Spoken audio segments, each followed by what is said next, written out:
আমি আসলে হয়তো বোকা বোকা না হলে কি আমি নিউজিল্যান্ড ছেড়ে বাংলাদেশে এই নারায়ণগঞ্জে এইরকমভাবে যুদ্ধ করে এখানে টিকে আছি?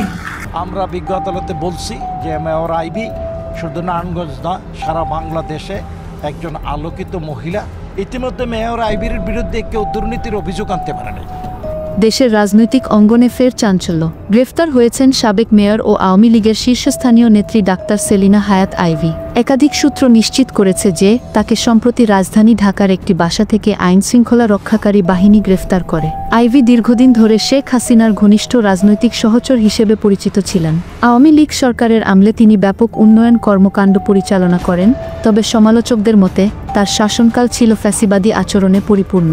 যদিও সরকারিভাবে এখনও গ্রেফতারের প্রকৃত কারণ জানানো হয়নি, তবে আইন শৃঙ্খলা রক্ষাকারী বাহিনীর একটি সূত্র জানিয়েছে তার বিরুদ্ধে বিভিন্ন অনিয়ম ও রাজনৈতিক দুর্ব্যবহারের অভিযোগে এই পদক্ষেপ নেওয়া হয়েছে। সবচেয়ে চমকপ্রদ তথ্য এসেছে একটি গোপন রাজনৈতিক সূত্র থেকে। সেই সূত্র দাবি করছে বিএনপির ভারপ্রাপ্ত চেয়ারম্যান তারেক রহমান সরাসরি হস্তক্ষেপ করে আইভির জামিনের ব্যবস্থা করেছেন। তারেক রহমান নাকি আইভিকে বিএনপিতে আনার পরিকল্পনা করছেন, বিশেষ করে আগামী জাতীয় নির্বাচনে তাকে ব্যবহার করার কৌশল নিয়ে দলীয় মহলে আলোচনা চলছে। রাজনৈতিক বিশ্লেষকদের মতে আইভির মতো প্রভাবশালী একজন নারী নেত্রী যদি সত্যিই বিএনপিতে যোগ দেন, তবে সেটা দেশের রাজনৈতিক সমীকরণে বড় পরিবর্তন আনতে পারে। আওয়ামী লীগের ভেতরে এই খবরে মিশ্র প্রতিক্রিয়া দেখা গেছে। অনেকেই বিষয়টিকে বিশ্বাসঘাতকতা বলে আখ্যা দিচ্ছেন। অন্যদিকে বিএনপির নেতাকর্মীদের মধ্যে চলছে গোপন উচ্ছ্বাস।